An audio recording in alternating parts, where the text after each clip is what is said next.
प्रश्न number 1, pH की परिभाषा दीजिए। पीएच तथा हाइड्रोजन आयन सांद्रण में संबंध बताइए। इसकी सहायता से विलयन की प्रकृति कैसे ज्ञात करते हैं। अथवा पीएच पैमाना क्या नापता है। उदासीन, अम्लीय तथा क्षारीय विलयन के पीएच का मान परास बताइए। यह प्रश्न ऐसे भी पूछ सकता है कि पीएच मूल्य से आप क्या समझते हैं। पीएच मूल्य बराबर 8 वाले विलयन की प्रकृति क्या होगी। तो पहले हेडिंग डालेंगे हम पीएच की परिभाषा। किसी विलयन का पीएच मान विलयन में उपस्थित हाइड्रोजन आयन सांद्रण के ऋणात्मक लघुगणक के बराबर होता है, जबकि लघुगणक का आधार 10 हो। अतः पीएच बराबर होगा -log10H+। उपयुक्त समीकरण हाइड्रोजन आयन सांद्रण और पीएच में संबंध प्रदर्शित करता है। विलयन की प्रकृति ज्ञात करना। विलयन की प्रकृति कैसे ज्ञात करेंगे। नंबर 1, यदि किसी विलयन का पीएच मान 7 है तो वह विलयन उदासीन होगा। नंबर 2, यदि विलयन का पीएच मान 7 से कम अर्थात पीएच मान 7 से कम है तो विलयन अम्लीय होगा। नंबर 3, यदि विलयन का पीएच मान 7 से अधिक है अर्थात पीएच 7 से अधिक है तो विलयन क्षारीय होगा। यदि पीएच बराबर 8 तो विलयन की प्रकृति क्षारीय कहलाएगी, क्योंकि ये 7 से अधिक है। फिर नीचे प्रश्न दिया है कि प्रबल अम्ल तथा दुर्बल क्षार से बने लवण की जल अपघटन प्रक्रिया को समझाइए। प्रबल अम्ल और दुर्बल क्षारक से बने लवण का जल अपघटन इस प्रकार है कि इस प्रकार के लवण जल अपघटित होकर अम्लीय विलयन बनाते हैं, क्योंकि इनके विलयन में H+ आयन का सांद्रण और OH- आयन की अपेक्षा अधिक होता है, जैसे CuSO4, NH4, Cl, FeCl3, AlCl3 आदि का विलयन अम्लीय होता है। फिर नेक्स्ट प्रश्न दिया है हमें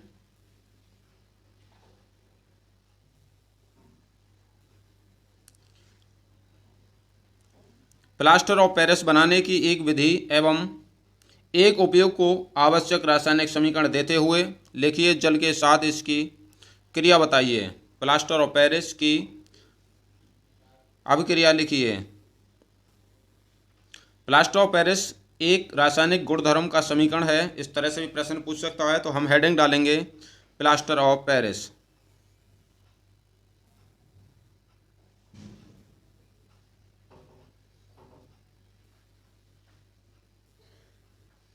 नेक्स्ट प्रश्न दिया है हमें प्लास्टर ऑफ पेरिस बनाने की एक विधि एवं एक उपयोग आवश्यक रासायनिक समीकरण देते हुए लिखिए और जल के साथ इसकी क्रिया बताइए।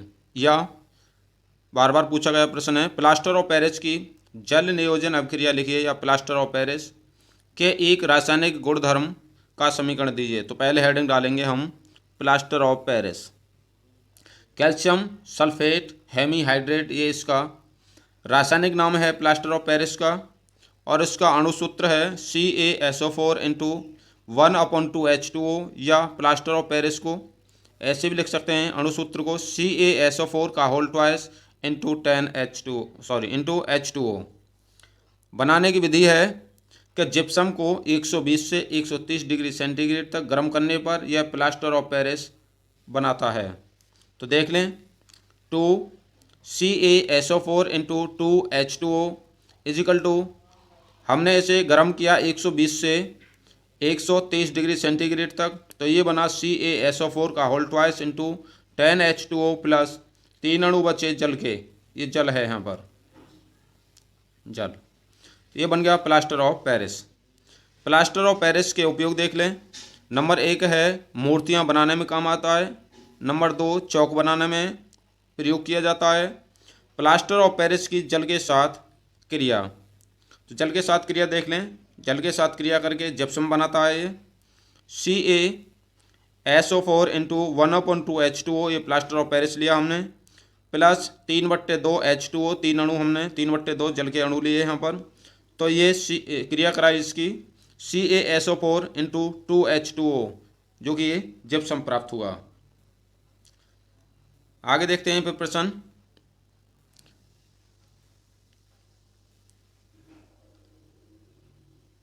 नेक्स्ट प्रश्न दिया है हमें साबुन की सफाई प्रक्रिया की क्रियाविधि समझाइए। या साबुन की सफाई प्रक्रिया को मिशेल अवधारणा के आधार पर समझाइए। प्रश्न को घुमाकर ऐसे ही पूछ सकता है, मिशेल अवधारणा नाम बदलकर, क्योंकि वैज्ञानिक मिशेल ने इसे खोजा था और उसने इस पर अपनी प्रतिक्रियाएं दी थी।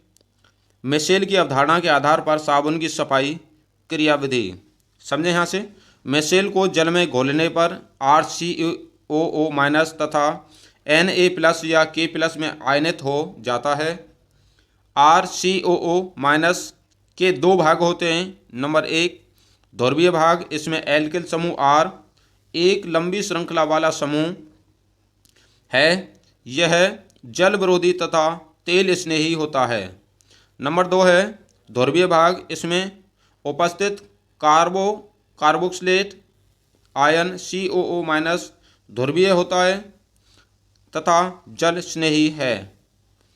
आगे देखें, C7H35COO- के दो भाग इस प्रकार हैं। C17H35 ये अध्रुवीय भाग है और COO- ये ध्रुवीय भाग है। जब साबुन को जल में घोला जाता है तो RCOO- समूह कोलाइडी कणों के रूप में एकत्रित हो जाता है, जिसमें ऋणावेशित कार्बोक्सिलेट आयन जल के संपर्क में रहते हैं तथा अध्रुवीय एल्किल समूह जल से दूर रहते हैं। इस प्रकार के कणों को मिशेल कहते हैं। जब गंदे कपड़ों को इसमें डुबोया जाता है तो धूल, मिट्टी, कण, तेल, चिकनाई आदि मिशेल में चले जाते हैं तथा जल के साथ बह जाते हैं तथा कपड़े साफ हो जाते हैं। नेक्स्ट प्रश्न देखेंगे हम।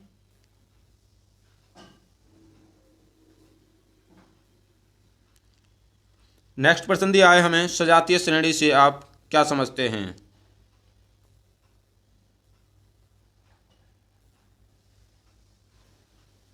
सजातीय श्रेणी से आप क्या समझते हैं। सजातीय श्रेणी की प्रमुख विशेषताओं का उल्लेख कीजिए। सजातीय श्रेणी भैया ऐसे ही पूछ सकता है कि सजातीय श्रेणी पर टिप्पणी लिखिए। तो हेडिंग डालेंगे पहले सजातीय श्रेणी। सजातीय श्रेणी समान क्रियात्मक समूह वाले कार्बनिक यौगिक को उनके अणु भार के बढ़ते या घटते हुए क्रम में रखा जाता है, एक श्रेणी बनती है जिसे हम सजातीय श्रेणी कहते हैं। आगे प्रश्न दिया है हमें, सजातीय श्रेणी की विशेषताएं लिखिए। सजातीय श्रेणी की विशेषताएं इस प्रकार हैं। नंबर 1, किसी सजातीय श्रेणी के सभी यौगिकों को एक ही सामान्य सूत्र द्वारा व्यक्त किया जा सकता है, जैसे पैराफिन। हाइड्रोकार्बन श्रेणी का सामान्य सूत्र होता है CnH2n+2, जहाँ n कार्बन परमाणुओं की संख्या है।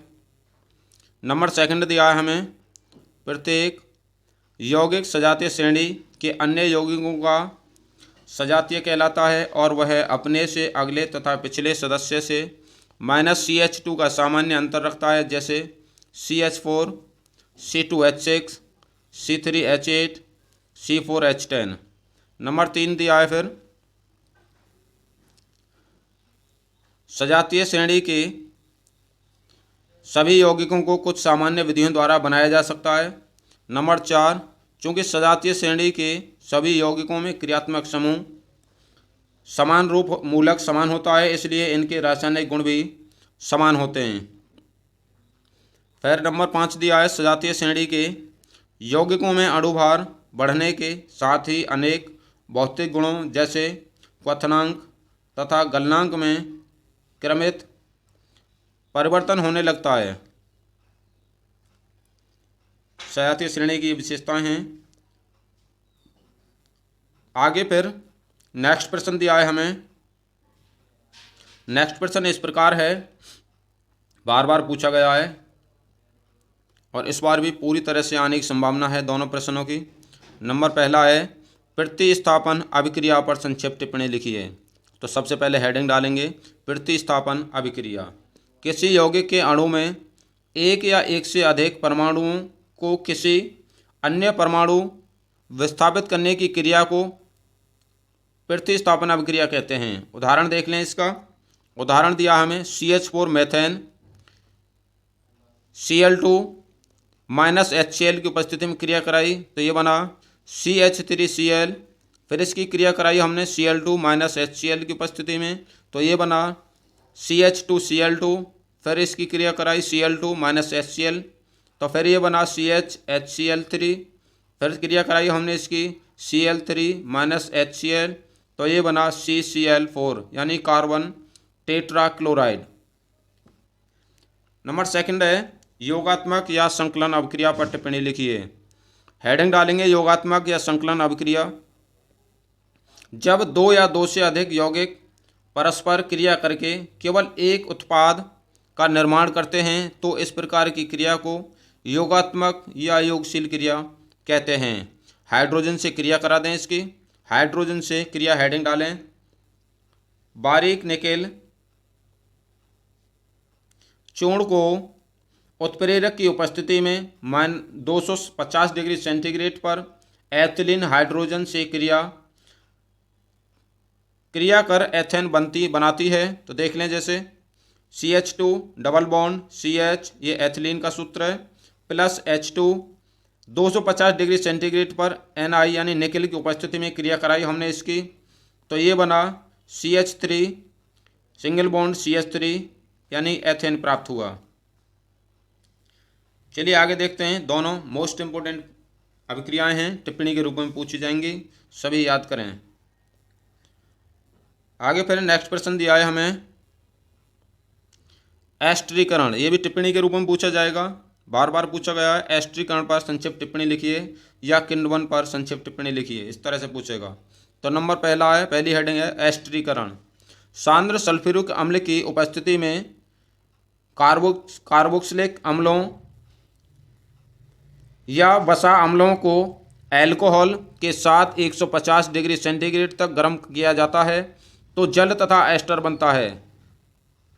इस प्रकार की क्रिया को एस्टरीकरण कहते हैं। जैसे देख लें CH3COOH एसिटिक अम्ल लिया हमने प्लस C2H5OH एथिल अल्कोहल के साथ क्रिया करा रहे हैं हम।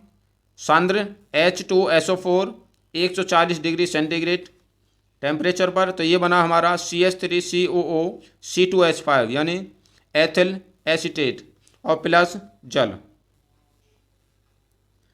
दूसरी हेडिंग देखेंगे किण्वन। सेकंड हेडिंग है किण्वन। सूक्ष्म जीवों में उपस्थित एंजाइमों द्वारा जटिल कार्बनिक यौगिकों को का मंद गति से सरल कार्बनिक यौगिकों में अपघटन किण्वन कहलाता है। जैसे इसका उदाहरण देख लें C12H22O11 गन्ने की शक्कर ली हमने ये प्लस H2O जल मिलाया इसमें।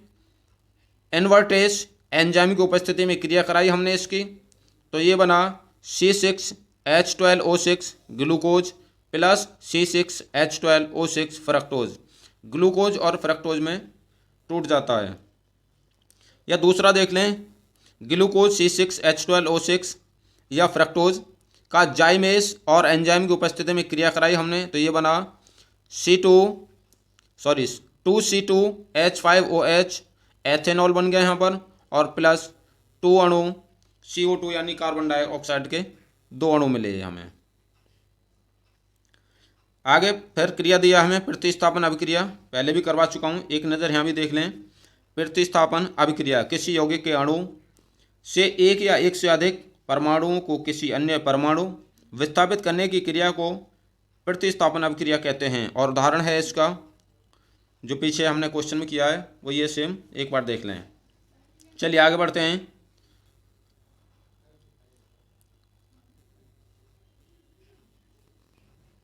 आगे प्रश्न दिया है हमें फिर ओजोनीकरण।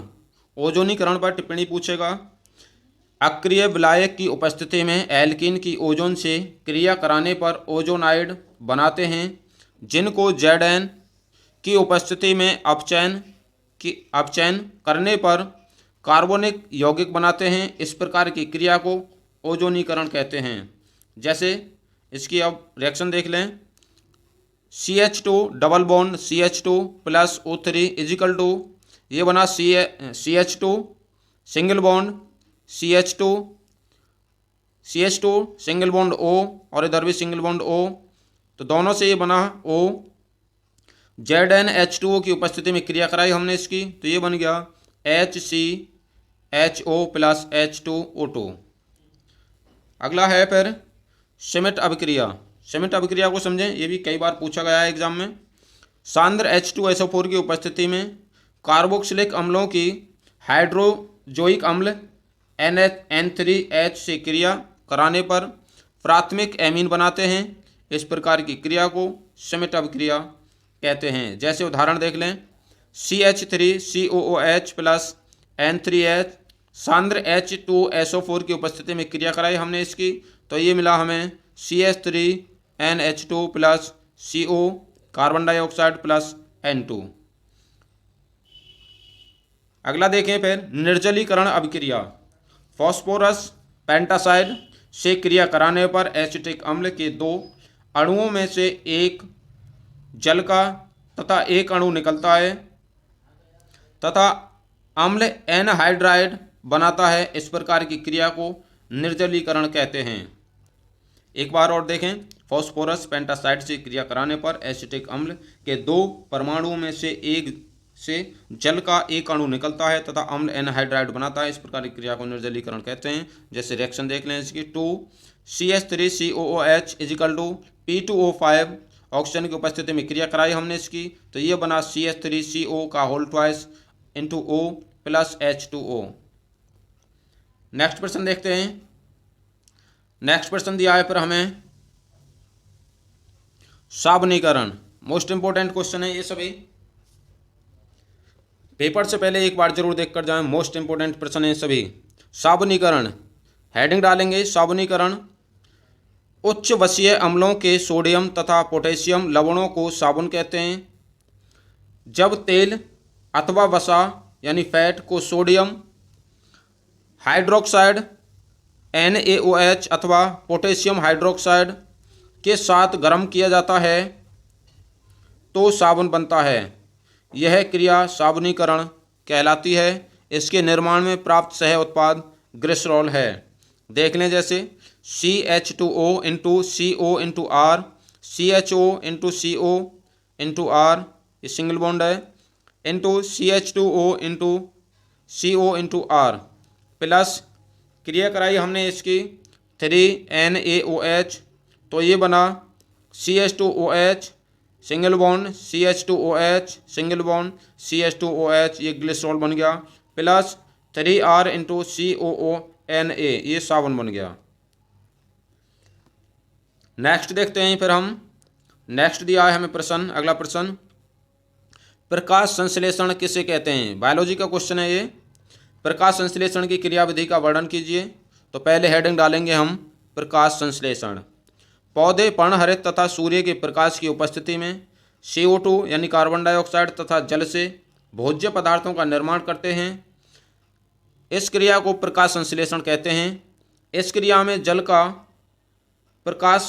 प्रकाशिक ऑक्साइड तथा CO2 का अप्रकाशिक अवकरण होता है, कार्बनिक यौगिक बनाते हैं और O2 मुक्त करते हैं यानी ऑक्सीजन मुक्त करते हैं। देख लें क्रिया 6CO2 प्लस 12H2O, प्रकाश तथा पर्णहरिम की उपस्थिति में क्रिया हुई इसकी, तो ये बना C6H12O6 plus 6O2 plus 6H2O। प्रकाश संश्लेषण की क्रियाविधि देख लें। प्रकाश संश्लेषण की क्रिया 2 प्रावस्थाओं में पूर्ण होती है। नंबर क प्रकाश अभिक्रिया या हिल अभिक्रिया, नंबर ख अप्रकाशिक अभिक्रिया या केल्विन चक्र। आगे दिया फिर क प्रकाशिक अभिक्रिया,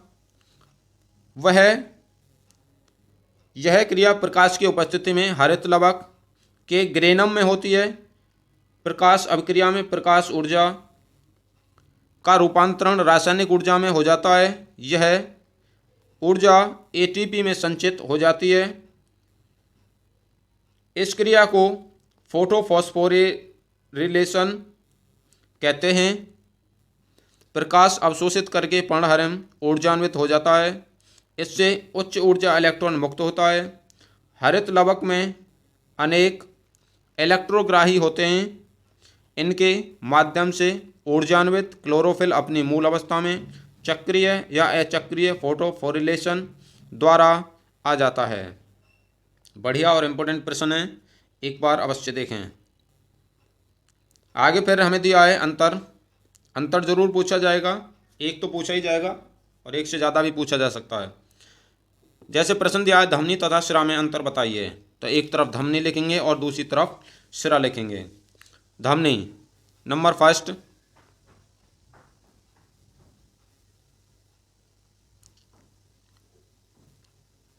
है धमनी का, ये रक्त को हृदय से अंगों तक ले जाती हैं, जबकि शिराएं ये रक्त को अंगों से हृदय तक लाती हैं।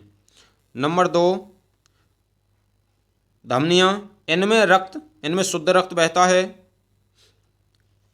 फुफ्फुस धमनी में अशुद्ध रक्त बहता है, जबकि शिराओं में इनमें अशुद्ध रक्त बहता है और फुफ्फुस शिरा में शुद्ध रक्त बहता है। नंबर 3, धमनी गुलाबी तथा चटक लाल रंग की होती हैं, जबकि शिराएं गहरी लाल तथा नीले रंग की होती हैं। धमनियों की भित्ति मोटी होती है, जबकि शिराओं की भित्ति अपेक्षाकृत पतली होती है। इनकी गुहा संकरी होती है धमनियों की, जबकि इनकी गुहा चौड़ी होती है यानी शिराओं की। धमनियों में रक्त अत्यधिक दबाव के साथ रुक रुक कर बहता है, जबकि शिराओं में रक्त धीमी गति से निरंतर तथा कम दाब के साथ बहता है। नंबर 7 है, इनमें कपाट नहीं होते हैं धमनियों में, और जबकि शिराओं में कपाट पाए जाते हैं। मोस्ट इंपोर्टेंट प्रश्न है। आगे फिर दिया है हमें रक्त तथा लसिका में अंतर। इस प्रकार भी पूछ सकता है कि रुधिर तथा लसिका में अंतर स्पष्ट कीजिए। तो देखें, एक तरफ लिखें रुधिर यानी रक्त और दूसरी तरफ लसिका। तो रुधिराणु RBCS पाए जाते हैं इसमें, लाल रुधिराणु रक्त में, जबकि लाल रुधिराणु अनुपस्थित होते हैं लसिका में। नंबर 2, श्वेत रुधिराणु कम होते हैं, न्यूट्रोफिल्स अधिक संख्या में होते हैं, जबकि लसिका में श्वेत रुधिराणु अधिक होते हैं, लिम्फोसाइट्स सबसे अधिक होते हैं। नंबर 3, घुलनशील प्रोटीन्स अधिक तथा अघुलनशील प्रोटीन्स कम मात्रा में होते हैं रुधिर में, और लसिका में घुलनशील प्रोटीन्स कम तथा अघुलनशील प्रोटीन्स अधिक होते हैं। नंबर 4, O2 यानी ऑक्सीजन और पोषण पदार्थ अधिक तथा उत्सर्जी पदार्थ की मात्रा सामान्य होती है रक्त में, जबकि लसिका में O2 और पोषक पदार्थ कम तथा उत्सर्जी पदार्थ की मात्रा अधिक होती है। आगे देखें, फिर आगे प्रश्न दिया है भर्जन पर संक्षिप्त टिप्पणी पूछता है वो। प्रश्न देगा भर्जन पर संक्षिप्त टिप्पणी लिखिए। तो हेडिंग डालेंगे भर्जन। सांद्र अयस्क को परावर्तनी भट्टी में उसके गलनांक के नीचे नियंत्रित वायु की उपस्थित इतना गर्म किया जाता है उपस्थिति में कि वह बिना पिघले ऑक्सीकृत हो जाते हैं। परावर्तनी भट्टी में निम्नलिखित अभिक्रियाएं होती हैं। नंबर 1 देख लें, जैसे अयस्क में उपस्थित सल्फर, आर्सेनिक, एंटीमनी अशुद्धियां ऑक्सीकृत होकर अपने वाष्पशील ऑक्साइड के रूप में बाहर निकल जाती हैं। देखें जैसे क्रिया S+O2 ऑक्सीजन की उपस्थिति में कराया तो ये बन गया SO2 सल्फर डाइऑक्साइड। आगे 4AS + 3O2 = 2AS2O3। फिर next 4SB + 3O2 = 2SB2O3। Next प्रश्न देखेंगे। नेक्स्ट प्रश्न दिया है हमें निस्तापन पर संक्षिप्त टिप्पणी पूछी जाती है।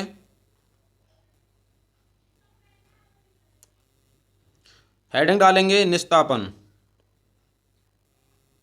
निस्तापन वह क्रिया है जिसमें सांद्रित अयस्क को इतना गर्म किया जाता है कि वह पिघले नहीं।